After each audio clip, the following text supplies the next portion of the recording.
this video I'm going to offer you a short guided tour of the consonant section. That's the lower part of the chart. And then in the next video we will begin to work with some of the individual consonants or groups of consonants. So some general considerations about consonants which I think are really helpful to teachers and students, to all learners of sounds. The first thing, I've said it before right at the beginning, but it's worth saying again. While the vowels, all of them, are voiced and made without any obstruction to the airflow, the air just comes out and the voice is going. So what makes the difference between one vowel and another? The shape of the mouth and the volume of the mouth. That's what gives you their different vowel sounds. Consonants are different. They don't work like that. They work differently. What consonants do is to offer some kind of obstruction to the airflow, and it's that obstruction that gives consonants their characteristic sound. To make an obstruction to the airflow, generally two surfaces have to come together to make it a bit more difficult for the air to get out through the mouth.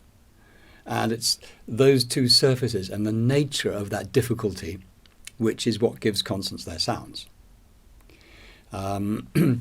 Now, this part of the chart, the consonant part, is laid out according to the obstruction.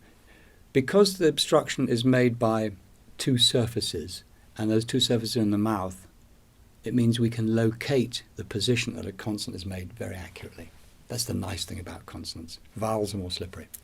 So, in brief, this row is the row of consonants that are formed by stopping the airflow completely and then suddenly letting it go. P, B, T, Ch, K. You can see there's a stop period and then a sudden release. And that release through those two surfaces that have made the stop gives it its sound. So, and they are from front of the mouth to back of the mouth. So that mirrors the front-back up in the vowels. Front to the back for the stop sounds, sometimes also called plosive sounds. P, plosive.